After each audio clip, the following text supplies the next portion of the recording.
melanjutkan pembahasan dari Sahih Hadis Qudsi, dan kita telah sampai pada hadis yang ke-18. Hadis tentang syafaat Rasulullah sallallahu alaihi wasallam. Hadis ini diriwayatkan dari sahabat yang mulia Anas bin Malik radhiyallahu taala anhu. Sebagaimana kita tahu, Anas adalah sahabat yang sejak 10 tahun sudah menjadi pelayan Rasulullah sallallahu alaihi wasallam, dan selama 10 tahun pula beliau mendampingi Rasulullah sallallahu alaihi wasallam. Dari sekian banyak hadis yang diriwayatkan oleh Anas bin Malik radhiyallahu taala anhu, maka ada satu hadis yang menyebutkan tentang syafaat Rasulullah sallallahu alaihi wasallam pada hari kiamat kelak. Diriwayatkan dari Anas bin Malik radhiyallahu taala anhu, ia berkata, Rasulullah sallallahu alaihi wasallam bersabda, yajma'ullahu an-nasa yaumal qiyamah. Allah Subhanahu wa taala akan mengumpulkan seluruh manusia pada hari kiamat. Fayaqulun, kemudian mereka akan berkata, itu manusia akan berkata, lawis tashfa'na ala rabbina. Seandainya ada yang memintakan syafaat kepada Rabb kita, hatta yurihna min makanina, sampai kita bisa keluar, dibebaskan dari tempat ini, yaitu di padang mahsyar. Fayatuna Adam, maka manusia akan berbondong-bondong mendatangi Nabi Adam alaihi salatu wassalam. Fayaqulun, mereka mengatakan kepada Nabi Adam, antal ladzi khalaqallahu biyadihi, engkaulah makhluk yang diciptakan oleh Allah Subhanahu wa taala dengan tangannya, itu dengan tangan Allah Subhanahu wa taala yang mulia. Wa nafakha fika min ruhihi, dan meniupkan kepadamu dari ruhnya. Wa amaral malaikata fasajadu laka, dan Allah perintahkan kepada para malaikat agar bersujud kepadamu wahai Nabi Adam. Fashfa' lana inda rabbina, maka mintakan syafaat kepada Rabb kita. Fayaqulu, maka Nabi Adam alaihi salatu wasalam pun menjawab, lastu hunakum. Beliau mengatakan, aku tidak bisa melakukannya.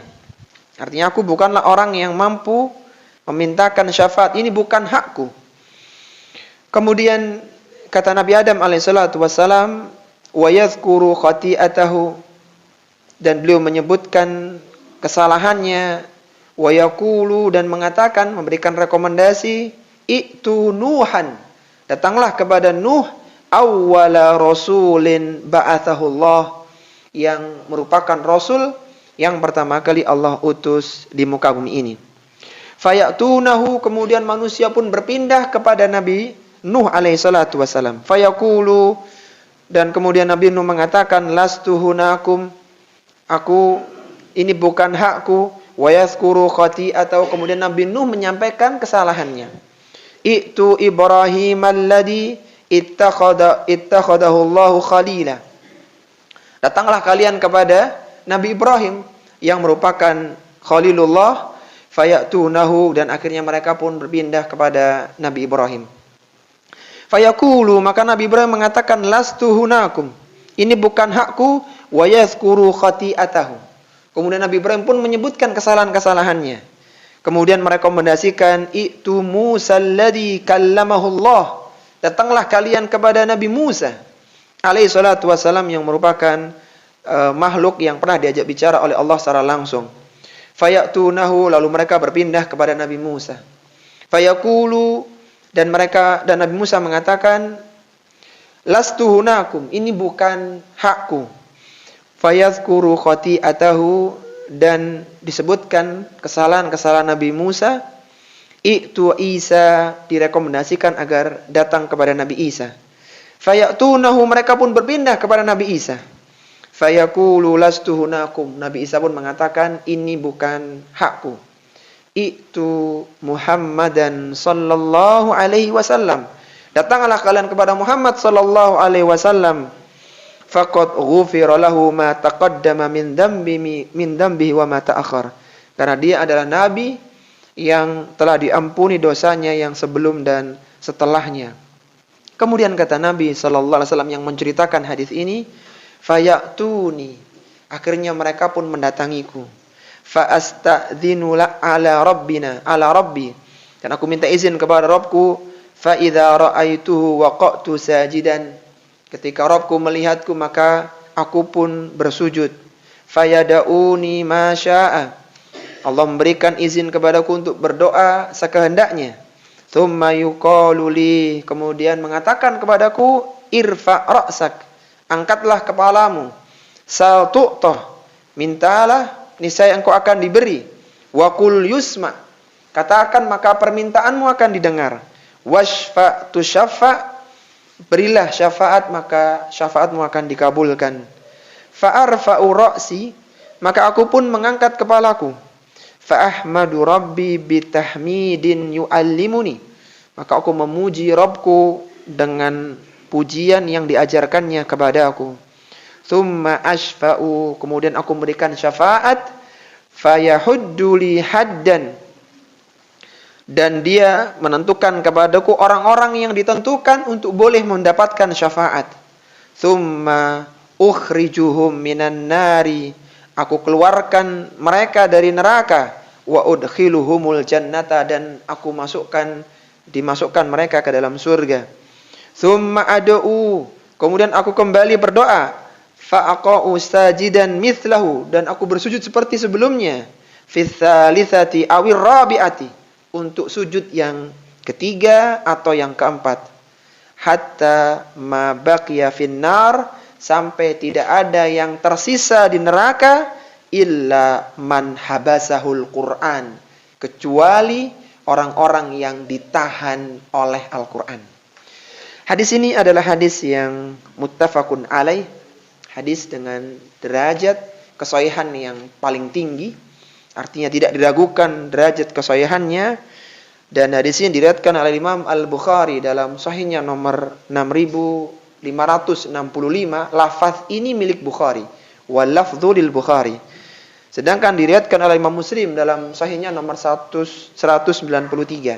Lafaz Muslim agak berbeda sedikit dari lafaz Imam Bukhari. Taib, dari hadis yang mulia ini, ikhwati fillah, rahimani wa rahimakumullah, kita bisa mengeluarkan 11 faidah. Jadi hadisnya panjang, maka kita bisa mengeluarkan 11 pelajaran insyaallah. Baik, pelajaran yang pertama, faidah yang pertama yang bisa diambil dari hadis yang mulia ini adalah beratnya kondisi manusia ketika di mahsyar. Beratnya kondisi manusia ketika di mahsyar. Beratnya kondisi manusia ketika di mahsyar.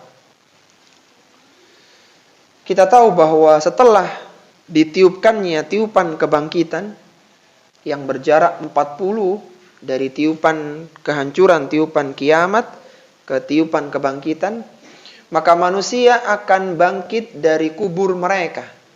Mereka akan bangkit berjalan menuju ke mahsyar, sebuah tempat yang sangat luas, yang tidak ada bagian tinggi menjulang dan tidak ada bagian yang dalam menjurang. Dan ketika itu Allah Subhanahu wa taala mendatangkan kembali matahari yang sempat hancur ketika kejadian kiamat. Maka Allah datangkan kembali matahari, dan matahari didekatkan sedekat 1 mil. Kondisi manusia ketika itu, ketika dibangkitkan dalam kondisi tidak berpakaian, tidak beralas kaki, dan belum dihitan, dalam kondisi matahari yang sangat dekat. Kalaulah itu bukan kehidupan akhirat, maka niscaya manusia akan terbakar dengan panasnya matahari saat itu. Karena sangat dekat sekali. Sekarang saja dengan jarak jutaan kilometer, matahari sangat jauh, kita merasakan terik di siang hari. Dan kita berbusana, kita berpakaian.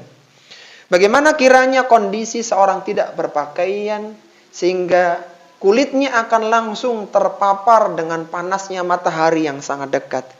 Sehingga ketika itu manusia akan berkeringat, berpeluh. Ada yang sampai ke mata kakinya, ada yang sampai ke pinggangnya, ada yang sampai ke pundaknya, ada yang sampai ke telinganya, bahkan ada yang sampai tenggelam karena keringatnya. Dan ketika itu manusia tidak ada yang minum. Haus mereka, panas mereka, sesak mereka, dan itu berlangsung dalam waktu yang sangat lama, yaitu setengah dari 50.000 tahun lamanya. Sebagaimana Rasulullah sallallahu alaihi wasallam pernah bersabda, "Yauma yaqumun nasu lirabbil alamin." Pada hari ketika manusia berdiri menghadap Rabb semesta alam. Miqdarun nisfu yaumin min khamsina alfasana. Yang lamanya mereka berdiri itu adalah setengah dari 50.000 tahun. Jadi mereka berdiri selama 25.000 tahun lamanya. Wa yuhawwinu dzalika 'alal mu'min katadalli syamsi lil ghurubi ila an taghruba. Tapi bagi orang-orang yang beriman, Allah mudahkan seperti hanya menunggu matahari yang akan terbenam. Karena demikian lamanya kehidupan di mahsyar, ini masih menunggu ya, belum ada hisab, belum pembagian kitab, sirat belum dibentangkan, bahkan neraka belum didatangkan. Ini masih di padang mahsyarnya. Itu manusia menunggu dalam waktu yang sangat lama. Sehingga ketika mereka tahu mereka menanti dalam waktu yang panjang itu, ketika mereka ingat kehidupan dulu di dunia, maka mereka merasa tidak hidup di dunia kecuali hanya sebentar saja. Allah sebutkan dalam Al-Quran, wa yauma yahsyuruhum ka'allam yalbathu illa sa'atan min nahar. Ingatlah hari ketika Allah mengumpulkan manusia, ketika di mahsyar, maka mereka merasa tidak tinggal di dunia illa sa'atan min nahar, kecuali secuil dari siang hari saja. Di akhir surat An-Nazi'at Allah Subhanahu wa taala menyebutkan perkataan orang-orang di mahsyar ketika mereka tahu kondisi berat di mahsyar dan tunggu yang sangat lama. Belum ada persidangan waktu itu, ini masih menunggu saja. Maka mereka mengatakan, ka'annahum yawma yarawnaha lam yalbathu illa 'ashiyatan aw duhaha. Kata mereka, kita seolah-olah tidak pernah tinggal di dunia. Illa 'ashiyatan. Ashiyah adalah waktu antara zuhur dengan asar, atau zuhur sampai terbenam matahari, itu ashiyah. Au duhaha, atau ketika hari ini, ketika pagi ini, antara waktu terbitnya matahari sampai tergelincirnya matahari. Itulah 60, 70, bahkan 100 tahun yang manusia berebut dunia di dalamnya. Itu hanya ashiyah au duhaha. Hanyalah sebentar sekali jika dibandingkan dengan kehidupan panjang setelah kematian. Maka ketika itu manusia merasakan panas yang luar biasa, kondisi yang sangat sesak, dan akhirnya mereka pun mendatangi para nabi dan rasul untuk minta disegerakan persidangan atau hisab. Dan kembali lagi yang kita sampaikan bahwa matahari akan Allah dekatkan kepada mereka dan kondisi menjadi sangat berat untuk manusia. Diriwayatkan dari Abu Hurairah radhiyallahu taala anhu, kunna ma'an nabi sallallahu alaihi wasallam fi da'watin. Suatu ketika kami pernah bersama dengan Nabi sallallahu alaihi wasallam dalam satu undangan jamuan makan. Farufi'a ilaihi dhira'u. Maka disuguhkan kepada Nabi paha kambing, dan itu adalah kesukaan beliau sallallahu alaihi wasallam. Wa kanat tu'jibuhu fanahasa minha nahsatan. Maka beliau pun kagum ya, bagaimana potongan kambing itu tersedia dengan cepat ya, dengan cepat dan matang kepada beliau, dan akhirnya beliau pun menggigitnya gitu, menikmati hidangan tersebut. Waqala, kemudian beliau setelah itu mengatakan, ana sayyidul qaumi yaumal qiyamah. Setelah menikmati paha kambing tadi, beliau mengatakan, aku adalah sayyidul qaumi, tuannya manusia pada hari kiamat. Hal tadruna bima, tahukah kalian mengapa aku dijadikan sebagai sayyidul qaum atau tuannya manusia ketika itu. Kemudian beliau mengatakan, ya juma'ullahul awwalina wal akhirina fi sa'idin wahidin. Allah kumpulkan manusia di padang luas yang satu. Fayubsiruhumun nadhiru wa yusmi'uhumud da'i. Dan di padang itu, tanah yang lapang itu, mereka bisa melihat semua manusia yang ada karena nggak ada penghalangnya, nggak ada yang tinggi menjulang. Dan wa yusmi'uhumud da'i, dan semua suara itu terdengar. Yang kita sering sampaikan, kenapa dijadikan mahsyar, tidak dijadikan bulat? Karena supaya ketika ada persidangan di ujung kanan, itu manusia di ujung kiri pun bisa melihat itu ada yang disidang begitu. Dan suaranya terdengar tanpa pengeras. Dijadikan mahsyar, itu terlihat semuanya. Kemudian watadnu minhum syamsu, dan Allah mendekatkan matahari sedekat 1 mil. Fayaqulu ba'dun nas, dan sebagian manusia akan berkata, ala tarawna ila ma antum fihi ila ma balaghakum. Mereka mengatakan, apakah kalian tidak melihat kondisi kalian sekarang ini? Artinya kita kepanasan sekarang ini. Ala tanduruna ila man yashfa'u lakum ila rabbikum. Apakah enggak ada yang berinisiatif kita minta kepada Allah agar segera disidang, supaya segera pindah tempat, enggak di mahsyar. Kalaulah seorang harus masuk neraka, biar segera ke neraka. Kalau dia mendapatkan surga, biar segera pindah ke surga. Tidak tertahan di mahsyar begitu. Ini gambaran kondisi, salah satu gambaran ketika di mahsyar mereka akan merasakan panas, merasakan kelelahan, dan mereka harus menderita, sehingga mereka pun berinisiatif untuk coba datangi orang-orang penting. Coba kita ke Nabi Adam, karena Nabi Adam adalah makhluk yang Allah ciptakan dengan kedua tangannya. Itu cerita kenapa keluar pernyataan tadi itu, karena mereka merasa kesulitan atau keberatan tersiksa di padang mahsyar. Taib. Kemudian kita berpindah pada faedah yang kedua, yaitu faedah dari hadis Anas bin Malik ini. Faedah kedua adalah keutamaan Nabi Adam alaihi salam. Keutamaan Nabi Adam alaihi salam. Keutamaan Nabi Adam alaihi salam. Disebutkan dalam hadis tadi, hadis yang awal tentang manusia yang berada di mahsyar dan mereka merasakan kepanasan. Akhirnya mereka berinisiatif untuk mendatangi Nabi Adam. Faya'tuna Adam, datanglah mereka kepada Nabi Adam. Kenapa Nabi Adam yang dipilih? Karena menurut mereka, kata mereka yang disampaikan kepada Nabi Adam, antalladzi khalaqakallahu biyadai. Engkaulah satu-satunya makhluk yang diciptakan langsung dengan tangan Allah Subhanahu wa ta'ala. Ini keutamaan Nabi Adam. Makhluk yang lainnya dilahirkan, Nabi Adam diciptakan langsung dengan kedua tangan Allah Subhanahu wa ta'ala yang mulia. Wa nafakha fika min ruhi. Allah tiupkan kepadamu ruhnya.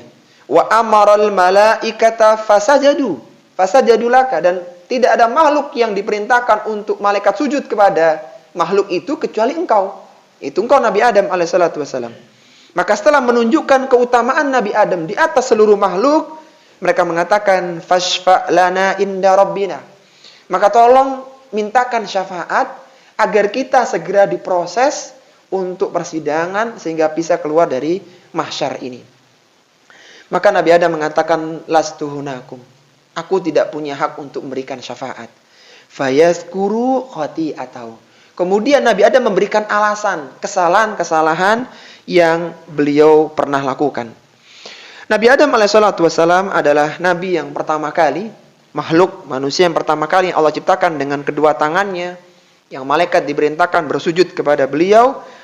Namun Nabi Adam ini juga pernah melakukan sebuah kesalahan, dan karena kesalahan itu, ketawaduan Nabi Adam alaihissalatu wassalam, maka beliau malu untuk meminta kepada Allah Subhanahu wa ta'ala. Dan ini merupakan keutamaan tersendiri para nabi dan rasul. Jadi mereka malu, merasa nggak pantas kayaknya kalau ana yang minta kepada Allah. Sebagaimana dikatakan dalam pepatah, hasanatul abrar sayyiatul muqarrabin. kebaikan orang yang baik itu keburukan bagi orang yang dekat dengan Allah. Jadi kadang secara kasat mata itu biasa gitu. Itu kesalahan yang ma'dzur, yang bisa ditolerir, yang bisa dimaklumi. Itu bagi kita manusia biasa. Tapi bagi karangan muqarrabin itu sebuah keburukan. Sebuah keburukan. Sama seperti misalnya kalau ada orang awam itu belajar misalnya dengan atau makan di pinggir jalan misalnya, itu biasa, itu orang awam. Tapi bagi seorang talibul ilm atau bahkan seorang ulama itu makan di pinggir jalan itu mengurangi muru'ah, kewibawaan. Tidak dosa, tapi tidak pantas begitu. Karena mereka sudah level-level yang sangat tinggi. Demikianlah Nabi Adam alaihissalatu wassalam, maka beliau tidak bisa memintakan syafaat karena beliau merasa punya kesalahan. Taib. Permasalahannya apa kesalahan Nabi Adam alaihissalatu wassalam? Di antara kesalahan Nabi Adam alaihissalatu wassalam yang meskipun Allah berikan ampunan kepada beliau adalah memakan buah dari pohon yang dilarang untuk didekati ketika di surga. Disebutkan dalam riwayat yang lainnya penjelasan dari potongan hadis ini, dan kita perlu tahu ikhwati fillah, di dalam mensyarah hadis itu kita perlu mengumpulkan semua riwayat, jam'ur riwayah. Riwayat yang pendek dijelaskan dengan riwayat yang lebih luas. Jadi di dalam syarah hadis itu ada 3 metodologinya atau 3 urutan tahapan pensyarahan atau 3 tahapan dalam mensyarah hadis. Yang pertama, hadis disyarah atau dijelaskan dengan Al-Quran. Nanti insya Allah ada di hadis kita ini. Jadi hadisnya pendek, penjelasannya ada maktub, tertulis di dalam Al-Quran. Jadi ringkas, kemudian dijelaskan oleh Al-Quran. Yang kedua, hadis disyarah, dijelaskan oleh hadis lain yang lebih rinci. Nah, contohnya nanti ini kita bacakan. Jadi di dalam hadis Bukhari hanya mengatakan wa yadhkuru khati'atahu. Kemudian Nabi Adam menyebutkan kesalahannya. Kesalahannya apa? Enggak disebutin di situ.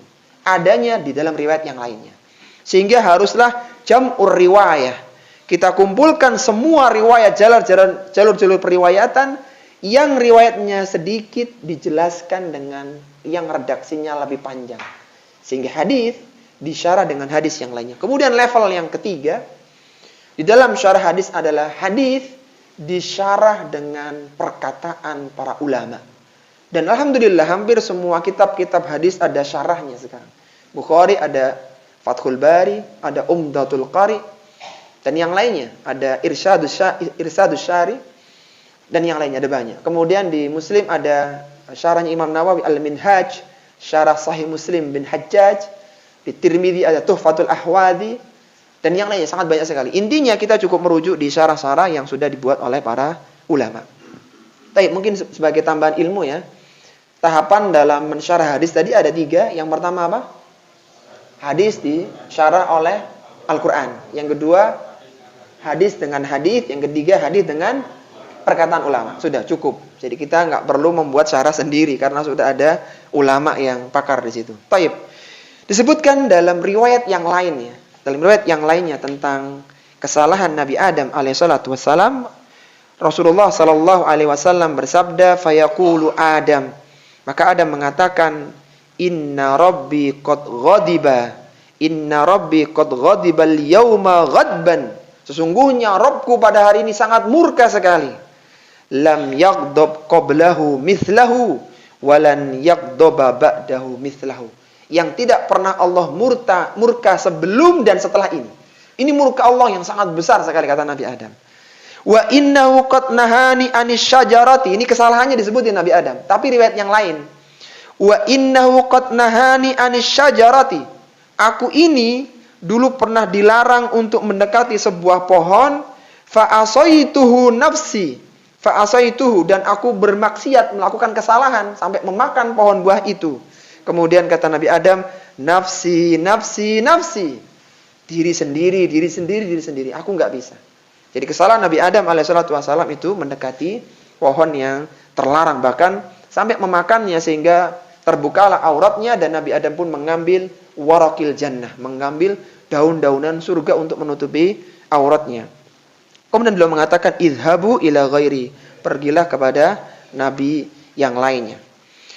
Disebutkan oleh Allah dalam Al-Quran ya tentang Nabi Adam yang diperintahkan untuk tidak mendekati pohon yang terlarang. Allah berfirman kepada Nabi Adam dan istrinya, wa qulna ya adamuskun anta wa zaujukal jannah.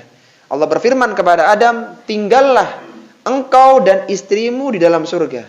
Wa kula minha ragadan haitsu syi'tuma. Kalian boleh melakukan atau tinggal di mana saja yang kalian kehendaki, cuman satu aja larangannya, wala taqraba hadhihi syajarah. Jangan mendekati pohon ini. Dekat aja jangan, apalagi sampai mengambil, memakan dari buahnya. Kenapa? Fatakuna minadh dhalimin. Karena kalau sampai mendekat, apalagi sampai makan, maka engkau akan termasuk orang-orang yang zalim. Setan atau iblis ya, waktu itu berusaha membujuk Nabi Adam. Karena ini tahu, ini larangannya. Supaya Nabi Adam dimurkai oleh Allah Subhanahu wa ta'ala. Kemudian dibujuk. Bahkan Iblis pun sempat akhirnya bersumpah.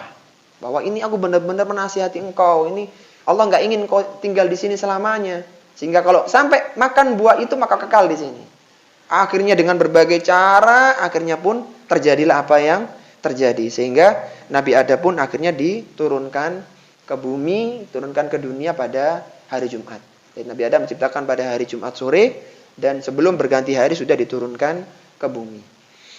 Kemudian Nabi Adam pun bertaubat kepada Allah dengan taubat yang diterima oleh Allah dengan mengatakan, Rabbana zalamna anfusana wa illam taghfir lana wa tarhamna lanakunanna minal khasirin.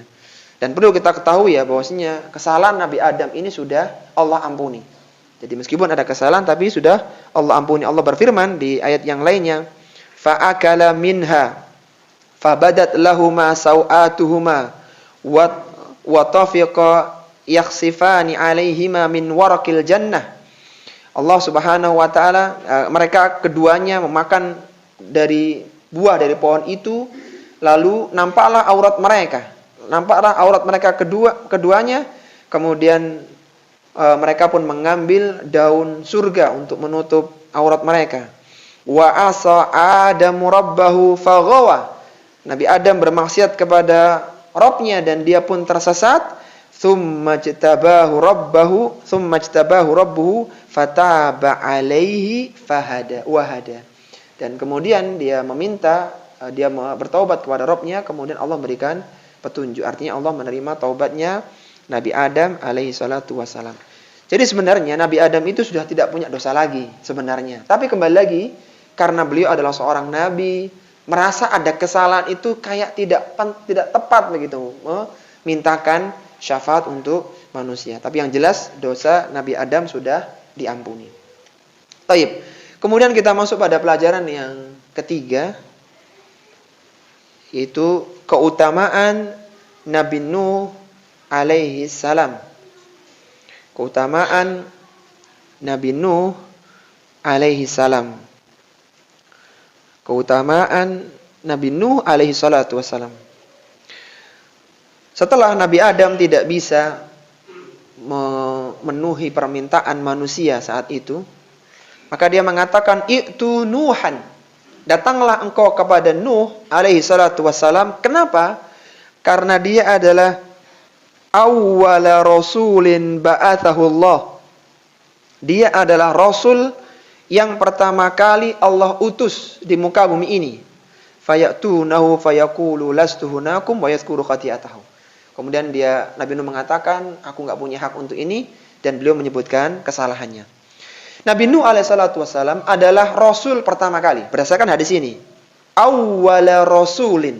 Nabi Adam itu nabi yang pertama, sedangkan rasul pertamanya adalah Nabi Nuh alaihissalatu wassalam. Adapun Rasulullah itu nabi dan rasul. Rasulullah diangkat sebagai seorang nabi dengan surat Al-Alaq, dan diangkat sebagai seorang rasul dengan surat Al-Mudaththir atau surat Al-Muzammil. Jadi tidak lama menjadi rasulnya, tapi sempat nabi juga. Artinya berbeda antara nabi dengan rasul. Bedanya apa? Kalau nabi itu syariatnya itu untuk dirinya, sedangkan dan dia tidak punya syariat baru, biasanya begitu. Adapun Rasul itu dirinya dan umatnya. Dan biasanya Rasul ini punya syariat baru. Baik itu mengganti atau menyempurnakan dari Rasul yang sebelumnya. Sehingga ketika misalnya akan datang Nabi setelah Nabi Nuh, misal begitu, maka Nabi ini dia harus ikut syariatnya Nabi Nuh. Karena dia nggak punya syariat baru. Dia hanya untuk dirinya sendiri. Taib. Nabi Nuh adalah salah satu dari 5 Rasul Ulul Azmi, yaitu Rasul yang terpilih. Dari 5 itu adalah Nabi Nuh, Nabi Ibrahim, Nabi Musa, Nabi Isa, dan Rasulullah Muhammad Sallallahu Alaihi Wasallam. Nabi Nuh ini diutus oleh Allah Subhanahu Wa Taala ketika manusia tergelincir pada kesyirikan. Jadi sejak Nabi Adam sampai Nabi Nuh, atau sampai sebelum Nabi Nuh itu nggak ada kesyirikan. Kemudian mulai muncul kesyirikan, datangkanlah Nabi Nuh untuk mendakwahi mereka agar taubat dari kesyirikannya. Apa kesyirikan mereka? Mereka syirik menyembah berhala. Dari mana berhala itu? Dulu mereka ini, berhala-berhala itu adalah patungnya orang-orang solih. Jadi orang yang solih dibuatkan patung supaya dikenang, supaya diingat, kemudian generasi kesekian akhirnya patung-patung itu pun disembah. Akhirnya datanglah Nabi Nuh alaihissalatu wassalam, dan Nabi Nuh ini adalah Nabi yang dakwahnya paling panjang. Beliau berdakwah selama 950 tahun lamanya. Nabi Nuh ini dikatakan sebagai bapaknya manusia yang kedua. Kenapa? Karena ketika terjadi taufan, badai besar, air bah yang menenggelamkan seluruh manusia, kecuali orang yang berada di perahunya Nabi Nuh, di kapalnya Nabi Nuh, maka tidak ada manusia setelah itu, karena semuanya sudah mati, kecuali dari jalurnya Nabi Nuh. Nabi Nuh punya 3 anak. Nah, akhirnya dari 3 anak yang selamat ya. Maka dari situ lahirlah generasi-generasi manusia. Maka dikatakan bapak manusia yang kedua. Karena pertamanya Nabi Adam.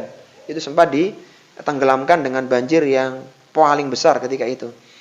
Dan Nabi Nuh alaihissalatu wassalam itu dengan kejadian taufan atau banjir besar itu menjadikan bangunan Ka'bah itu runtuh. Jadi disebutkan di sebuah pendapat bahwa Ka'bah itu sudah ada sebenarnya sejak zaman Nabi Adam, tapi runtuh atau hilang terkena banjirnya Nabi Nuh. Sehingga dibangun lagi oleh Nabi Ibrahim, yang Nabi Ibrahim berdiri di makomnya itu, makom Ibrahim untuk berdiri membangun Ka'bah, itu sebenarnya sudah ada pondasinya. Tapi waktu itu hilang karena kena banjirnya Nabi Nuh, akhirnya dibangun kembali bersama Ismail. Dan Ka'bah itu bentuknya persegi panjang. Jadi bukan kotak seperti sekarang, tapi persegi panjang. Hijir Ismail yang U itu dulu masuk area Ka'bah. Kenapa kok hanya dijadikan seperti itu? Waktu itu bangsa Arab ketika membangun Ka'bah ya, sempat juga terkena banjir pada masa jahiliyah ya, setelah paskanya Nabi Ibrahim. Maka mereka membangun dan mereka meyakini bahwa ini tempat suci, ini adalah poros peribadahan umatnya Nabi Ibrahim ya. Maka mereka tidak ingin membangun Ka'bah dengan harta yang haram. Mereka iuran, mengumpulkan dana, dan diinstruksikan dana yang dikumpulkan harus yang benar-benar suci dan bersih dari yang syubhat, apalagi yang haram, menurut versi mereka. Sehingga dikumpulkanlah dana, waktu itu dibangun bangunan, dananya kurang. Padahal mereka tahu ini kurang nih bangunannya. Akhirnya untuk membuat tanda supaya enggak dijadikan artinya tahu bahwa inilah Ka'bah, akhirnya dibuatlah U itu. Jadi ini masuk area Ka'bah, maksudnya begitu. Makanya bagi orang yang ingin sholat di dalam Ka'bah, cukup dia sholat di Hijir Ismail. Karena itu masih masuk area Ka'bah. Dan ketika seorang tawaf, maka tidak boleh masuk di dalam Hijir Ismail, karena itu masih area Ka'bah. Baik. Kembali lagi dalam kisah Nabi Nuh. Jadi Nabi Nuh adalah bapak yang kedua, karena semua manusia itu ditenggelamkan oleh Allah kecuali jalurnya anak-anaknya Nabi Nuh alaihissalatu wassalam. Taib. Disebutkan dalam hadis ini bahwa Nabi Nuh wa yadhkuru khati'atahu. Nabi Nuh menyebutkan kesalahannya. Apa kesalahannya Nabi Nuh? Kesalahannya Nabi Nuh adalah memintakan kepada Allah Subhanahu wa taala anaknya agar diselamatkan ketika terjadi taufan banjir besar. Lalu beliau ditegur oleh Allah Subhanahu wa taala dan Allah pun menganggap itu sebagai sebuah permintaan tanpa ilmu. Ditegur oleh Allah Subhanahu wa taala. Disebutkan dalam riwayat yang lain, dalam hadis Bukhari nomor 7440, wa yaqulu lastu hunakum. Nabi Nuh mengatakan ini bukan hakku. Wa yadhkuru khati'atahu, dan disebutkan kesalahannya. Apa kesalahannya? Allati asaba su'alahu rabbahu bighairi ilmin, kata Nabi Nuh. Karena aku dulu pernah meminta kepada Rabbku permintaan tanpa ilmu. Jadi tanpa ilmu, hanya perasaan bapak kepada anak saja karena sayang kepada anaknya, itu ditegur oleh Allah Subhanahu wa taala. Ini contoh ikhwati fillah menjelaskan hadis dengan Al-Qur'an. Hadis tadi, hadis Anas bin Malik, dijelaskan oleh Allah terutama dalam permasalahan kesalahan Nabi Nuh, dijelaskan oleh Allah dalam surat Hud ayat 45 dan 47. Itu ada penjelasan yang lebih luas tentang kesalahan Nabi Nuh alaihi salatu wassalam yang menjadikan beliau merasa tidak layak untuk memintakan syafaat. Disebutkan oleh Allah Subhanahu wa taala, wa nada nuhun rabbahu. Nabi Nuh meminta kepada Rabbnya, faqala rabbi inna bani min ahli. Wahai Rabbku, sungguhnya anakku bagian dari keluargaku. Wa innaka wa'dakal haqqu. Sesungguhnya engkau telah berjanji, sesungguhnya janjimu adalah janji yang benar. Wa anta ahkamul hakimin, dan engkau adalah hakim yang seadil-adilnya. Qala ya Nuhu innahu laisa min ahlik. Wahai Nuh, anakmu bukan termasuk bagian dari keluargamu. Innahu amalun ghairu shalih. Sesungguhnya amalannya itu bukan amalan yang baik. Fala tas'alni ma laisa laka bihi ilmun. Maka janganlah engkau minta kepadaku sesuatu yang tanpa ilmu. Inni a'idzuka an takuna minal jahilin. Sesungguhnya aku memperingatkanmu agar engkau tidak termasuk orang-orang yang tidak berpengetahuan. Kau jangan minta dengan doa seperti ini. Qala rabbi inni a'udzubika an as'aluka ma laisa li bihi ilmun. Wahai Rabbku, aku berlindung kepadamu dari permintaan yang tidak menggunakan ilmu. Wa illa taghfirli wa tarhamni akum minal khasirin. Kalau engkau tidak memberikan ampunan kepada aku, tidak merahmatiku, maka aku tentu termasuk orang-orang yang merugi. Nabi Nuh alaihissalatu wassalam ini ketika minta itu karena ini anaknya begitu. Sehingga ditegur oleh Allah itu permintaan yang tanpa ilmu. Dan yang menarik ikhwati fillah, bagaimana cara Allah menunjukkan kesalahan anaknya, seorang anak kepada bapak. Allah mengatakan innahu amalun ghairu shalih. Allah tidak katakan ini orang buruk, ini orang banyak maksiat, tidak. Amalan anak ini kurang terpuji, bahasa kita begitu. Maka seperti inilah ketika kita akan menyebutkan kesalahan anak kepada orang tuanya. Jangan sampai menggunakan bahasa-bahasa diksi yang tidak tepat. Mohon maaf, putra panjenengan kurang pandai, kurang semangat. Harus begitu. Jangan mengatakan ini malas, ini jangan. Allah mengatakan innahu amalun ghairu shalih. Kenapa? Karena yang diajak bicara ini orang tuanya loh. Yang bagaimanapun dia akan cinta kepada anaknya. Karena hukum asalnya orang tua pasti bela anaknya meskipun salah. Jadi Allah menyebutkan innahu amalun ghairu shalih. Allah tidak ingin menyakiti perasaan Nabi Nuh yang cinta kepada anaknya. Tapi ini sebuah kesalahan yang ditegur oleh Allah Subhanahu wa taala yang menjadikan Nabi Nuh pun akhirnya tidak bersedia untuk mintakan syafaat. Setiap nabi itu selalu memiliki doa pamungkas ya. Doa pamungkas yang satu-satunya kalau itu dikabulkan maka itu efeknya besar. Dan Nabi Nuh sudah mengeluarkan doa pamungkasnya untuk membinasakan kaumnya yang tidak beriman. Karena Nabi Nuh itu berdakwah sangat lama dan yang mengikuti dakwahnya tidak banyak.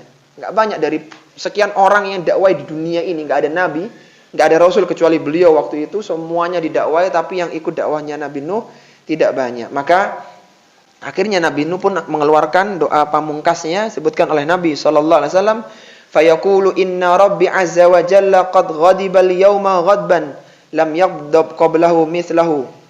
Sungguhnya Rabbku sangat murka pada hari ini yang belum pernah dia murka kecuali pada sebelum dan setelahnya.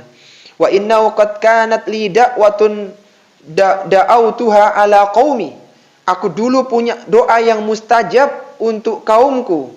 Kemudian akhirnya beliau mengatakan nafsi nafsi nafsi idhabu ila ghairi. Pergilah kalian kepada nabi yang lainnya. Doanya Nabi Nuh disebutkan oleh Allah dalam surat Nuh, Rabbi inni. Ketika sudah puncak ya, sudah kapalnya dicela, bahkan dilempari kotoran, sudah pada puncaknya dan Nabi Nuh yakin ini diteruskan pun nggak akan ada yang beriman. Maka Nabi Nuh mengeluarkan doa pamungkasnya, Rabbi la tadhar alal ardi minal kafirina dayyara. Ya Allah, janganlah engkau biarkan seorang kafir pun tersisa di atas muka bumi ini. Ini doa pamungkasnya. Semuanya dihabiskan semuanya. Maka tidak ada cara yang lebih cepat kecuali datangkan air bah. Akhirnya semuanya meninggal dunia kecuali yang naik di atas kapalnya Nabi Nuh alaihissalatu wassalam. Jadi setiap nabi itu punya doa mustajab dan Nabi Nuh doa mustajabnya sudah dikeluarkan untuk mendatangkan banjir besar. Baik, sekarang kita masuk pada faedah yang keempat, keutamaan Nabi Ibrahim alaihi salatu wassalam. Keutamaan Nabi Ibrahim alaihi salatu wassalam. Keutamaan Nabi Ibrahim alaihi salatu wassalam. Baik, disebutkan dalam hadis tadi, rekomendasi Nabi Nuh adalah itu Ibrahim allati ittakhadahu Allahu khalila. Datanglah kalian kepada Nabi Ibrahim yang merupakan khalilullah, kekasih Allah Subhanahu wa taala. Fayatunahu, akhirnya datanglah mereka kepada Nabi Ibrahim. Lastu, dia mengatakan lastu hunakum wa yadhkuru khati'atahu. Aku tidak berhak untuk memberikan syafaat dan beliau pun menyebutkan kesalahan-kesalahannya. Nabi Ibrahim ini diberikan keutamaan oleh Allah Subhanahu wa taala di atas nabi yang lainnya. Salah satunya Nabi Ibrahim dijadikan sebagai khalil, kekasihnya. Allah berfirman dalam surat An-Nisa ayat yang ke-125, wattakhadallahu Ibrahima khalila. Allah menjadikan Nabi Ibrahim sebagai hamba kesayangannya. Nabi Ibrahim ini adalah nabi yang wafa, nabi yang selalu mengikuti perintah yang Allah berikan, dan perintah itu perintah-perintah yang berat. Itu keutamaan Nabi Ibrahim di atas semua nabi-nabi yang ada. Nabi Ibrahim diperintahkan untuk berikhitan usia 80 tahun, yang sudah cukup umur. Nabi Ibrahim itu diperintahkan untuk menyembelih putranya Ismail alaihi salatu wassalam.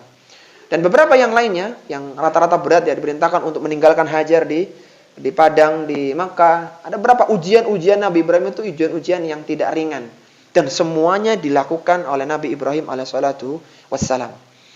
Taib, Nabi Ibrahim ini pernah melakukan kesalahan, yaitu berupa dusta, yang sebenarnya bukan dusta yang berdosa. Tapi kembali lagi, karena beliau adalah orang yang demikian tinggi derajatnya, itu dianggap sebagai sebuah kesalahan. Disebutkan dalam riwayat yang lainnya, fayaqulu lahum inna rabbi qad ghadiba yauma ghadban lam yaghdab qablahu mithlahu wa lan yaghdab ba'dahu mithlahu. Hari ini Allah murka yang tidak murka sebelum dan setelahnya. Wa inni qad kuntu kadzabtu thalatha kadibatin. Aku dulu pernah dusta sebanyak 3 kali. Nafsi, nafsi, nafsi, idhabu ila ghairi. Diri kalian sendiri, diri kita sendiri, pergilah kalian kepada selainku. Apa dustanya Nabi Ibrahim? Dan ini sebuah kesalahan menurut beliau. Dustanya ada 3. Yang pertama, Nabi Ibrahim itu mengaku sakit, ya, padahal beliau tidak sakit. Dan beliau punya rencana, jadi kaumnya itu ada ritual peribadahan, Nabi Ibrahim diajak ikut perayaan itu. Maka dia mengatakan, ini sakin, aku ini sedang sakit. Artinya dia punya rencana nanti ketika sudah pada ngumpul di sana, tak hancurkan itu berhala-berhalanya gitu. Artinya sakit, Nabi Ibrahim itu dia sakit hati gitu. Kok mereka ini melakukan kesyirikan begitu? Kok enggak menyembah kepada Allah? Itu. Tapi secara zahir ini adalah ucapan yang tidak sesuai dengan kenyataan. Kenyataan beliau tidak sakit. Akhirnya ketika itu dihancurkan semua berhala yang ditinggalkan oleh kaumnya, kecuali berhala yang paling besar dan dikalungkan kapak di berhala tersebut. Ini dusta yang pertama ya. Kemudian dusta yang kedua yang dianggap dusta ya, meskipun sebenarnya tidak, yaitu ketika Nabi Ibrahim dipanggil setelah ketahuan bahwa pelaku pengerusakan berhala itu adalah Nabi Ibrahim alaihissalatu wassalam, dipanggillah Nabi Ibrahim. Kemudian ditanya, apakah kamu yang menghancurkan berhala ini? Maka Ibrahim mengatakan, yang menghancurkan yang besar itu, yang berhala yang besar itu. Jadi yang besarnya nunjuk ke sana, kemudian ketika itu setelahnya nunjuk ke diri sendiri, yang besar. Nah gitu, yang besar itu. Jadi dia itu pengen menunjukkan bahwa seolah-olah pelakunya adalah berhala terbesar. Akhirnya mereka mengangkat nggak mungkin gitu. Iya, ingin membangun diskusi kepada orang-orang musyrik saat itu. Padahal yang menghancurkan adalah Nabi Ibrahim. Itu yang kedua ya. Kemudian yang ketiga, dustanya adalah ketika Raja Namrus yang zalim itu ketika ditanya tentang Sarah, siapa dia di sebelahmu? Jadi Nabi Ibrahim itu pernah mengungsi ya, mengungsi karena kalau tidak salah karena waktu itu Mesir sedang kering ya. Jadi ada permasalahan, beliau mengungsi keluar, masuklah ke kerajaannya Namrus, dan Namrus ini suka mengkoleksi wanita-wanita cantik, yang nama juga raja ya. Nah, ketika datanglah Nabi Ibrahim beserta istrinya Sarah, dan Sarah ini qatifillah adalah wanita tercantik di muka bumi ini setelah Hawa. Disebutkan dalam sebuah riwayat ya, ma'ajmalan nisa ba'da Hawa Sarah. Tidak ada wanita tercantik di muka bumi ini setelah Hawa kecuali Sarah. Jadi Sarah ini wanita paling cantik. Dan ketika ditanya siapa wanita itu, Ibrahim mengatakan ini adalah saudariku. Saudariku artinya ingin mengatakan saudari seiman begitu. Karena waktu itu nggak ada yang beriman kecuali dua orang itu aja, Ibrahim dan istrinya Sarah. Dan Sarah diberikan ujian dengan tidak memiliki keturunan kecuali di usia senjanya. Kenapa sampai mengatakan begitu? Karena kalau sampai tahu ini istrinya, maka raja itu akan punya skema untuk bagaimana memisahkan Ibrahim dengan istrinya. Sudah dikatakan begitu saja, Sarah ini sempat di karantina. Meskipun ketika akan dijamah oleh Raja Namrus, Sarah pun berdoa dan kehormatan Sarah pun tetap terjaga. Tidak sampai tersentuh oleh Raja Namrus. Ringkasnya begitu. Tapi sebagaimana disebutkan oleh Nabi SAW dalam hadis yang lainnya, fayaqulu lastu hunakum inni kadzabtu fil islami thalatha kadibatin. Aku pernah berdusta dalam Islam selama sebanyak 3 kali. Agama semua nabi itu sama, itu agama Islam. Wallahi in jadala bihinna illa an dinillahi, yaitu demi Allah dusta tersebut tidak dilakukan kecuali untuk membela agama Allah. Yaitu pertama dia itu ia mengatakan inni sakim, aku ini sedang sakit. Wa qauluhu qala bal fa'alahu Allahu kabiruhum hadza. Nah, itu. Jadi ketika ditanya siapa yang menghancurkan berhala ini, dia mengatakan bal fa'alahu kabiruhum hadza. Yang melakukan itu yang gede ini gitu. Kabiruhum hadza. Fas'aluhum in kanu yantiqun, maka tanya kepada berhala itu kalau dia bisa bicara, gitu Nabi Ibrahim. Wa qauluhu, dan perkataan untuk istrinya limraatihi hina ata 'alal malik, ketika datang kepada Raja Namrus, maka dia mengatakan siapa dia? Dia katakan ukhti, ini saudariku. Wa innahu la yuhimmuni al-yauma illa nafsi. Padahal saat itu tidak, yang aku pikirkan adalah diri sendiri, yaitu nggak ada yang beriman kecuali hanya mereka berdua. Dan sebenarnya 3 kalimat ini kembali lagi adalah ucapan sindiran yang jika ditakwilkan maka tidak mengandung kedustaan. Namun karena zahirnya itu dusta ya, nggak sesuai dengan kenyataan, maka dianggap sebagai sebuah kesalahan. Jadi boleh ya, di dalam syariat kita itu boleh kita tidak menyampaikan sesuai dengan kenyataan, tapi juga nggak dusta. Jadi itu boleh, tapi nggak boleh sering-sering. Karena kalau sering-sering ya akhirnya orang nggak percaya. Kayak tadi, jadi orang itu menganggapnya dekat, kita mengatakan yang maksudnya jauh. Pernah suatu ketika ya Rasulullah itu ketika dalam perang Badar ya, saya ingat perang Badar, tanya kepada seorang pengembala, seorang Arab Badui gunung, di mana posisi orang Quraisy sekarang dan di mana posisi Muhammad. Orang dia ini Rasulullah Muhammad begitu. Kata orang itu, aku nggak mau ngasih tahu, kecuali kalian mau ngasih tahu dari mana kalian datang gitu. Kata Nabi, aku akan kasih tahu dari mana aku datang setelah kamu kasih tahu di mana posisi Quraisy, di mana posisi Muhammad. Gitu. Akhirnya ini kan strategi perang ya. Kemudian kata orang ini, posisi Quraisy sekarang berada di sini dan posisi Muhammad berada di situ kalau informasiku tidak salah. Dan ternyata benar, orang itu benar. Dia tahu kan, dia kan pengembala kan bisa lihat manapun, nggak dicurigai sebagai mata-mata. Kemudian ganti orang tanya, sekarang kalian dari mana? Maka dia mengatakan, nahnu min ma. Gitu. Kami dari ma. Ma artinya dari air mani. Sedangkan orang ini nangkepnya, oh dari kabilah ma. Oh dari kabilah yang jauh sana. Jadi mereka nangkepnya jauh, sedangkan maksudnya Nabi adalah air mani. Karena kalau dibuka ya saya Rasulullah. Loh berarti di sini gitu kan.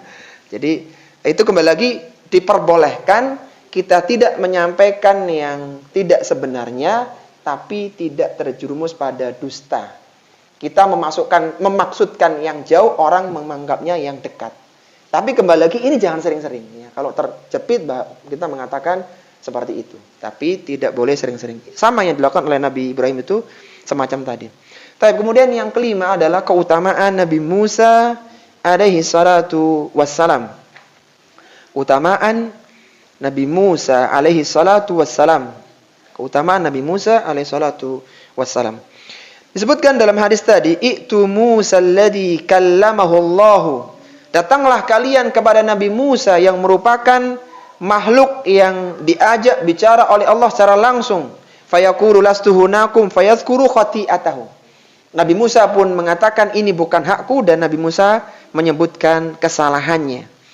Nabi Musa ini adalah nabi yang paling mulia di kalangan Bani Israel. Yang paling utama dari sekian nabi Bani Israel adalah Nabi Musa alaihissalatu wassalam.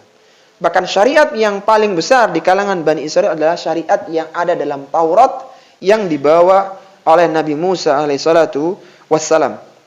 Nabi Musa adalah nabi yang kisahnya disebutkan paling banyak dalam Al-Quran dibandingkan dengan nabi lain. Meskipun kisah yang paling bagus adalah kisahnya Nabi Yusuf karena disebutkan dengan runut berdasarkan kronologi. Adapun kisahnya Nabi Musa ini biasanya terpecah di beberapa surat di dalam Al-Quran. Nabi Musa ini adalah satu-satunya makhluk yang diajak bicara oleh Allah secara langsung ketika di dunia. Allah mengatakan wa kallamallahu Musa taklima. Dan Allah berbicara kepada Nabi Musa secara langsung, yang ketika itu tidak ada nabi yang langsung berdialog dengan Allah kecuali hanya Nabi Musa dan Nabi Muhammad SAW ketika Isra Mi'raj. Yang langsung ya, yang langsung tanpa ada perantara malaikat. Ketika dipanggil untuk Isra Mi'raj dan diangkat ke langit untuk mendapatkan perintah salat. Nabi Musa berada di Bukit Tur waktu itu berdialog dengan Allah Subhanahu wa taala, dan Nabi Musa sempat pingsan karena ingin melihat zat Allah Subhanahu wa taala, dan akhirnya gunung pun hancur karena tidak mampu. Nabi Musa akhirnya pingsan. Taib, apa kesalahannya Nabi Musa? Nabi Musa itu dulu pernah tergelincir dalam satu kesalahan, yaitu membunuh jiwa yang tidak diizinkan untuk dibunuh, yaitu dari orang Kipti, dari kaumnya Fir'aun, yang waktu itu sedang berkelahi dengan seorang dari Bani Israel, kaumnya Musa. Jadi Fir'aun dengan Musa ini beda kaum ya. Kalau Musa dari Bani Israel, kalau Fir'aun dari Kipti. Dari Kipti. Nah, tapi Nabi Musa sempat diadopsi oleh Fir'aun. Sempat dibesarkan oleh istrinya Fir'aun. Nah, suatu ketika itu ada orang yang berkelahi, bertengkar. Dua orang itu, orang Bani Israel ini kalah gitu. Dia datang kepada Nabi Musa, diadukan, begini begitu, dan Nabi Musa melihat, ini kaumku ini, itu kaumnya Fir'aun. Maka langsung orang dari kaumnya Fir'aun dipukul dan langsung mati. Disebutkan oleh Allah dalam Al-Quran di surat Al-Qasas, kejadian itu, wa dakhalal madinata ala hini ghaflatin min ahliha. Maka Nabi Musa pun masuk ke dalam kota, yaitu kota Memphis ya, ketika penduduknya sedang lengah, ketika tengah hari, artinya penduduknya sedang istirahat begitu. Fawajada fiha rajulaini yaktatilani. Maka datanglah atau didapatilah dua orang di kota itu, dua orang yang sedang berbunuh-bunuhan atau sedang bertikai begitu. Hada min syi'ati wa hada min aduwihi. Salah satu itu dari kelompoknya atau golongannya Nabi Musa, yaitu Bani Israel, wa hada min aduwihi. Tapi ini satunya dari musuhnya, itu dari kaumnya Fir'aun. Fastaghathahu alladhi min syi'atihi 'ala alladhi min aduwihi. Maka tahu Nabi Musa datang, Nabi Musa ini sangat kuat ya. Maka yang kaumnya Nabi Musa ini pun minta perlindungan, minta bantuan kepada Nabi Musa atas musuhnya tersebut. Fawakazahu Musa faqabada alaihi. Maka Nabi Musa pun karena tahu ini kaumnya segera dibantu dan dipukul orang itu, faqabada alaihi, dan akhirnya orangnya itu mati. Ini kekuatannya Nabi Musa kayak gitu. Qala hadza min amali syaitan, ketika sudah terbunuh, wih ini amalan syaitan ini. Innahu aduwwun mudillum mubin. Sungguhnya setan telah menyesatkan lagi nyata permusuhannya. Jadi itu terbunuh karena satu pukulan Nabi Musa alaihissalatu wassalam. Antum jangan kaget ya kalau satu pukulan itu bisa membunuh. Nabi Musa itu pernah dituduh, mohon maaf ya, buah pelirnya itu besar begitu, adar begitu. Itu isu yang berkembang. Kenapa kok viral berita itu? Karena Nabi Musa tidak suka mandi bareng-bareng. Bani Israel itu punya kebiasaan laki-lakinya mandi bareng. Ya mandi bareng tanpa busana begitu. Nabi Musa ini nggak suka seperti itu, maka mereka ini buat isu, buat berita bahwa nggak ada yang menghalangi Nabi Musa kecuali karena dia itu punya adar. Adar itu mohon maaf pelirnya itu besar, jadi dia nggak mau kelihatan itu hal tersebut begitu. Maka Allah Subhanahu Wa Taala ingin menunjukkan kepada Bani Israel bahwa bukan itu masalahnya. Akhirnya pas ketika Nabi Musa mandi, meletakkan bajunya, ini bukan di tempat umum ya, artinya tempat yang tertutup. Tiba-tiba Nabi Musa meletakkan bajunya, enak-enak mandi, bajunya dibawa pergi sama batunya itu, bajunya itu bisa jalan. Nabi Musa kan, loh mana baju? Dibawa batu. Dikejarlah batu itu sampai lewat di hadapan orang-orang yang mandi bareng di kalangan Bani Israel. Kemudian mereka melihat, ternyata nggak ada masalah. Gitu. Terlihat gitu kan, lewat. Karena saking malunya Nabi Musa ya, terpaksa telanjang sambil jalan, karena hikmah tadi. Ketika ketangkep itu batu, maka dipukul oleh Nabi Musa sampai kata Abu Hurairah ada sekitar 6 atau 7 bekas pukulan Nabi Musa di batu. Bayangkan. Batu sampai membekas karena pukulannya Nabi Musa alaihi salatu wassalam. Itu batu, bagaimana cuman manusia. Itu karena saking malunya Nabi Musa alaihi salatu wassalam. Intinya kesalahan yang pernah terjadi yaitu membunuh seorang dari orang bangsa Kipti. Taib, meskipun demikian Nabi Musa pun kesalahannya diampuni oleh Allah Subhanahu Wa Taala dan akhirnya memerintahkan kepada Nabi Isa. Sekarang kita masuk ke faedah yang keenam, yaitu keutamaan Nabi Isa alaihi salatu wassalam. Keutamaan Nabi Isa alaihi salatu wassalam. Keutamaan Nabi Isa alaihi salatu wassalam. Disebutkan dalam hadis tadi, setelah Nabi Musa tidak bisa memberikan syafaat, beliau mengatakan, "Itu Isa." Fayatunahu fayaqulu lastu hunakum. Datanglah kepada Nabi Isa dan Nabi Isa mengatakan, aku tidak berhak untuk melakukan ini. Yang menarik ikhwati fillah, Nabi Isa tidak menyebutkan kesalahannya. Nabi Adam menyebutkan, Nabi Nuh menyebutkan, Nabi Ibrahim menyebutkan, Nabi Musa pun menyebutkan. Ketika di Nabi Isa tidak disebutkan wa yadhkuru khati'atahu.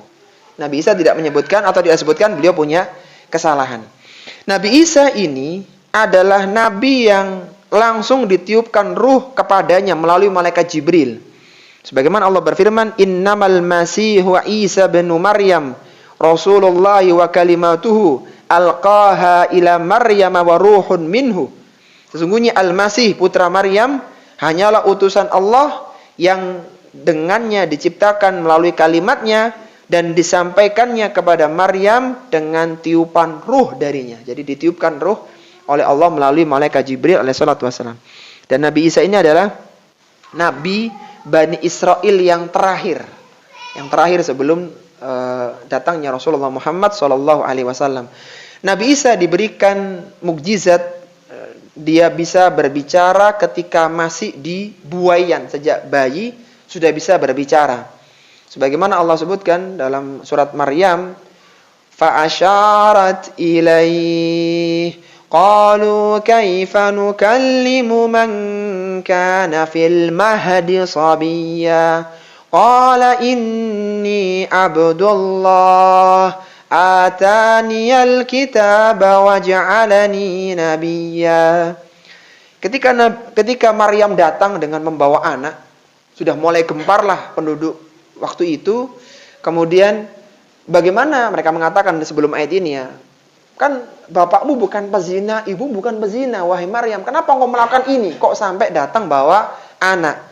Maka Maryam pun nggak bicara karena dia lagi berpuasa. Puasanya Maryam dengan tidak berbicara. Wala tukalliman nas, dia tidak bicara dengan seorang manusia pun. Maka dia hanya mengatakan, dia hanya menunjuk fa asyarat ilaihi. Nih. Salah gitu. Jadi gitu. Nih, tanya kepada bayi ini. Maka mereka mengatakan, qalu kaifa nukallimu man kana fil mahdi sabiyya? Bagaimana kita bisa berbicara dengan bayi yang masih dalam gendongan? Kemudian Nabi Isa pun mengatakan, qala inni Abdullah. Aku ini adalah hamba Allah. Ataniyal kitaba wa ja'alani nabiyya. Allah berikan kitab Injil kepada aku dan aku dijadikan sebagai seorang nabi. Jadi di antara mujizatnya Nabi Isa adalah bisa berbicara sejak di buayan, sejak kecil. Taib. Disebutkan dalam hadis yang diriwayatkan oleh Ibnu Abbas bahwa Nabi Isa ini menyebutkan alasan kenapa tidak mau dimintai syafaat tadi itu. Yaitu beliau mengatakan dalam riwayat yang lainnya, inni lastu hunakum inni ittakhidtu ilahan min dunillah. Aku tidak bisa melakukan ini karena aku dijadikan sesembahan selain Allah begitu. Tapi ini kan bukan kesalahan Nabi Isa begitu. Kan kesalahan yang mau menjadikan sesembahan. Makanya Nabi Isa tidak mengatakan kesalahannya. Itu bukan kesalahanku sebenarnya, tapi kesalahan pihak yang lain. Taib. Sekarang kita pindah ke keutamaan Nabi Muhammad SAW. Keutamaan Nabi Muhammad SAW. Disebutkan dalam hadis tadi, "I'tuni Muhammadan sallallahu alaihi wasallam qad ghufira lahu ma taqaddama min dambi wa ma ta'akhkhar." Datanglah kalian kepada Muhammad sallallahu alaihi wasallam, seorang nabi yang diampuni dosanya yang lalu dan yang akan datang. Nabi Muhammad sallallahu alaihi wasallam adalah nabi yang paling utama, yang paling mulia, dan hanya beliau yang mampu memberikan syafaat. Taib. Al-Imam An-Nawawi rahimahullahu taala pernah mengatakan, kenapa manusia itu kok tidak langsung diberikan ilham untuk mendatangi Nabi Muhammad langsung? Kan tadi kan mereka itu setelah kepanasan di mahsyar, mereka kan mengadakan diskusi ya, mudahnya begitu. Ayo kita cari solusi supaya kita bisa keluar dari mahsyar ini. Nah, mereka diberikan ilham oleh Allah mendatangi Nabi Adam dulu. Nabi Adam pun merekomkan kepada Nabi Nuh dan seterusnya. Yang jadi pertanyaan, kenapa kok dari awal mereka tidak berpikir kayaknya yang paling bisa melakukan ini Rasulullah Muhammad begitu? Kenapa kok enggak itu? Karena Allah ingin menunjukkan kepada manusia keutamaan Nabi Muhammad SAW di atas seluruh makhluk. Jangankan Nabi Adam, Nabi Musa, Nabi Ibrahim, Nabi Nuh, Nabi Isa, semuanya nggak bisa loh, kecuali Nabi Muhammad SAW saja. Ini Allah tunjukkan begitu. Karena kalau langsung ke sana kan belum dicoba. Kalau Nabi Adam nggak bisa, jangan-jangan bisa Nabi Adam gitu. Tapi ternyata semuanya nggak bisa. Untuk menunjukkan itu maka diberikan taufik ke Adam dulu dan demikian sampai ke akhirnya ke Rasulullah Muhammad SAW. Baik. Sekarang masuk pada faedah yang ke-8. Faedah yang ke-8, syafaat Rasulullah SAW untuk menyegerakan hisab. Syafaat Rasulullah SAW untuk menyegerakan hisab. Syafaat Rasulullah SAW untuk menyegerakan hisab. Syafaat itu yang dimaksud dengan syafaat, yarhamukallah, adalah menjadi perantara untuk orang lain untuk mendapatkan manfaat atau menolak madarat. Itu syafaat. Jadi syafaat itu bukan untuk diri sendiri, tapi syafaat itu seorang malah memberikan manfaat ke orang lain melalui dia atau menolak madarat. Dan orang ini biasanya orang-orang terpilih yang bisa memberikan syafaat, rekomendasi tertentu. Taib, syafaat itu, syafaat untuk membebaskan manusia dari beratnya kondisi mahsyar, itulah yang disebut dengan syafaatul uzma. Syafaat yang terbesar yang hanya bisa dilakukan oleh Rasulullah Muhammad SAW. Dan itulah yang dimaksud dengan maqaman mahmuda yang Allah janjikan. Allah berfirman dalam Al-Quran, asa ayyab'atsaka rabbuka maqaman mahmuda. Mudah-mudahan dengan salat malammu Allah mengangkat derajatmu ke tempat yang terpuji. Maqaman mahmudah maksudnya adalah bersujud di bawah arsy untuk menyegerakan hisab, dan itu khusus untuk Nabi SAW. Baik. Kemudian pelajaran yang ke-9, orang-orang yang akan mendapatkan syafaat telah ditentukan. Orang-orang yang akan mendapatkan syafaat telah ditentukan. Orang-orang yang akan mendapatkan syafaat telah ditentukan. Pelajaran yang ke-9 ini terambil dari potongan hadis, "Tsumma asfa'u fayahuddu li haddan." Kemudian aku memberikan syafaat, lalu Allah menentukan kepadaku penentuan orang-orang yang boleh disyafaati. Yang menjadi penekanan berarti tidak semua orang mendapatkan syafaat karena ada kriterianya. Jadi bagi yang ingin mendapatkan syafaat harus mengikuti kriteria itu. Karena kata Nabi, "Fayahuddu li haddan." Ada batasan yang aku harus penuhi. Enggak semuanya diberikan syafaat. Apa ketentuannya? Ketentuannya ada 2.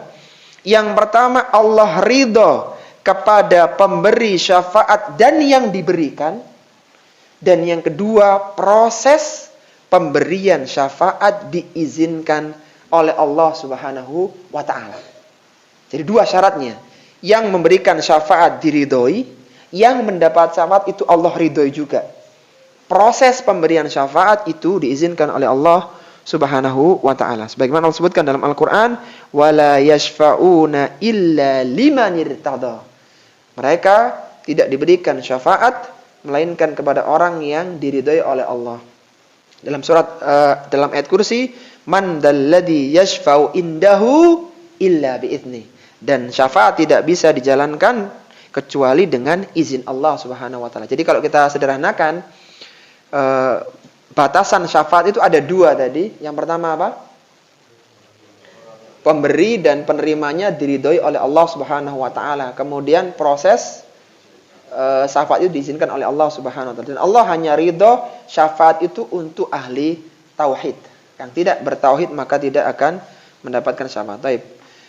Kemudian yang ke-10 ya, pelajaran yang ke-10, macam-macam syafaat untuk orang-orang yang memiliki iman. Macam-macam syafaat untuk orang-orang yang memiliki iman. Macam-macam syafaat untuk orang-orang yang memiliki iman. Disebutkan dalam hadis tadi, "Tsumma ukhrijuhum minan nari wa udkhiluhumul jannah." Aku mengeluarkan mereka dari neraka dan aku masukkan mereka ke dalam surga. Syafaat itu ada 5 macamnya. Syafaat yang disebutkan itu ada 5 macam. Yang pertama, syafaat yang khusus dimiliki oleh Rasulullah Sallallahu Alaihi Wasallam saja dan tidak dimiliki oleh yang lainnya. Syafaat khusus dimiliki oleh Rasulullah Sallallahu Alaihi Wasallam atau yang diberikan oleh Rasulullah Sallallahu Alaihi Wasallam. Apa itu? Ya, yang khusus yaitu syafaatul uzma tadi. Apa syafaatul uzma itu? Syafaat untuk menyegerakan hisab pada hari kiamat ketika di mahsyar. Itu nggak bisa para nabi-nabi. Itu khusus untuk Rasulullah Muhammad. Ini yang pertama, syafaat khusus. Yang kedua, syafaat untuk memasukkan manusia ke surga tanpa hisab. Syafaat untuk memasukkan manusia ke surga tanpa hisab. Syafaat ini juga diberikan oleh Rasulullah Sallallahu Alaihi Wasallam. Hanya Nabi yang bisa. Disebutkan dalam hadis, "Ya Rabbi, ummati ummati, wa ya Rabbku, umatku umatku." Faqala ya Muhammad, adkhilil jannata min ummatika man la hisaba alaihi min abwabil aymani min abwabil jannah. Wahai Muhammad, kata Allah Sallallahu Alaihi Wasallam, masukkanlah dari umatmu surga tanpa hisab dari pintu surga yang sebelah kanan. Dari pintu surga. Pintu surga itu ada 8, yang sebelah kanan itu khusus yang akan dimasuki oleh orang masuk tanpa hisab begitu. Itu yang memberikan syafaatnya juga Nabi Sallallahu Alaihi Wasallam. Kemudian yang ketiga adalah syafaat untuk orang yang seharusnya masuk neraka terlebih dahulu. Kemudian mereka diberikan syafaat sehingga tidak dimasukkan ke dalam neraka. Jadi syafaat orang yang seharusnya dia masuk neraka dulu, tapi dengan syafaat Nabi tidak jadi masuk neraka, langsung masuk ke dalam surga. Syafaat ini, model ini yang ketiga ini, itu hanya diberikan kepada ahlu tauhid. Meskipun dia pelaku dosa besar. Tapi selama punya tauhid itu masih berpeluang dapat. Tapi kalau nggak punya tauhid, kafir nggak mungkin. Nggak mungkin diberikan. Jadi seharusnya dia dengan dengan dosa besar dia masuk neraka, tapi karena syafaat tidak masuk neraka. Yang bisa memberikan Nabi SAW. Kata Nabi, syafaati li ahlil kabairi min ummati. Syafaatku itu aku berikan kepada pelaku dosa besar dari kalangan umatku. Hadis yang mulia ini, ikhwati fillah rahimani wa rahimakumullah, selain menunjukkan bahwa yang mendapatkan syafaat itu hanyalah umat Nabi yang bertauhid, kalau yang nggak tauhid maka tidak, ini juga sebagai bantahan bagi orang-orang Khawarij yang mengatakan pelaku dosa besar pasti di neraka. Pelaku dosa besar pasti di neraka. Bahkan sebagian mereka mengatakan kafir. Yang benar ada pelaku dosa besar yang tidak masuk neraka. Siapa? Salah satunya yang mendapatkan syafaat dari Nabi SAW. Syafaati li ahlil kabairi min ummati. Karena yang justru membutuhkan syafaat itu adalah yang terperosok dalam dosa besar. Taib. Kemudian yang keempat, syafaat untuk para pelaku dosa yang telah masuk neraka. Tadi kan yang belum. Yang telah masuk neraka, mereka dikeluarkan dari neraka melalui syafaat Rasulullah, syafaat malaikat, dan syafaat saudara mereka yang mukmin. Jadi, syafaat kepada pelaku dosa yang sudah masuk neraka, sudah masuk ini. Maka mereka bisa keluar dari neraka, yang seharusnya sekian puluh tahun, itu bisa dikeluarkan dari neraka. Siapa yang bisa melakukan? Syafaatnya Rasulullah bisa, malaikat bisa, orang mukmin bisa, saudaranya bisa, yang saudaranya mukmin ya, terutama yang mati syahid itu. Dan inilah syafaat bagi orang yang disebut dengan jahannamiyin ya, mantan penghuni jahanam, alumnus jahanam ya, waliyadzubillah. Kata Nabi SAW, la yakhrujanna qaumun minan nari bi syafaati, akan dikeluarkan dari neraka, dari jahanam, sekelompok orang dari kaumku, yusammaunal jahannamiyin, yang mereka ini punya gelar jahannamiyin, yaitu orang-orang mantan penghuni neraka jahanam. Ada tandanya mereka ini. Taib. Disebutkan dalam riwayat yang lainnya, yakhruju minan nari man qala la ilaha illallah wa kana fi qalbihi minal khairi ma yazinu syairatan. Akan dikeluarkan dari neraka orang yang punya tauhid la ilaha illallah meskipun sebesar biji sawi. Akan dikeluarkan orang yang punya kebaikan meskipun sebesar biji gandum. Tsumma yakhruju minan nari man qala la ilaha illallah wa kana fi qalbihi ma yaziru min khairihi dzarrah. Sampai orang yang punya iman sebesar biji sawi aja akan dikeluarkan dari neraka. Baik, kemudian yang kelima, yang terakhir adalah syafaat untuk meninggikan derajat di surga bagi penghuninya. Syafaat untuk meningkatkan derajat di surga bagi penghuninya. Ini juga bisa dilakukan oleh selain Nabi ya. Selain Nabi, mesti anak kepada orang tuanya juga bisa meninggikan. Jadi syafaat itu ada yang apa tadi? Menyegerakan hisab. Ya, itu syafaat itu hanya khusus Nabi. Yang kedua adalah syafaat untuk apa tadi? Menyegerakan hisab. Yang kedua itu memasukkan manusia tanpa hisab ya. Itu khusus untuk Nabi juga. Yang ketiga, syafaat yang seharusnya orang masuk neraka nggak jadi masuk neraka. Itu khusus untuk Nabi. Yang keempat, syafaat untuk orang yang di neraka dikeluarkan. Nah, itu bisa selain Nabi. Yang kelima adalah syafaat untuk meninggikan derajat di surga. Itulah 5 bentuk syafaat. Sekarang yang terakhir sebagai penutup majelis kita, orang-orang yang tidak mendapatkan syafaat. Ada orang yang tidak mendapatkan syafaat. Ini pelajaran yang ke-11, orang-orang yang tidak mendapatkan syafaat. Orang-orang yang tidak mendapatkan syafaat. Disebutkan di akhir hadis tadi, perhatikan ini, tsumma ad'u wa fa'aqa asajidan mithlahu fi tsalitsati aw rabi'ai. Aku bersujud kepada Allah yang kedua dan yang ketiga untuk memberikan syafaat lagi. Sampai kapan? Hatta ma baqiya finnar.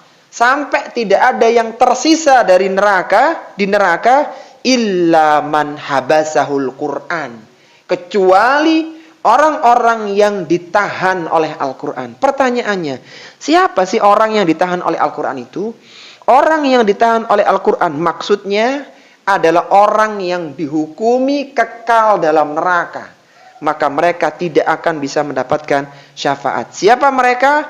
Mereka adalah orang-orang kafir dan orang-orang yang meninggal dalam kondisi kesyirikan dan belum bertaubat. Itulah habasahul Quran.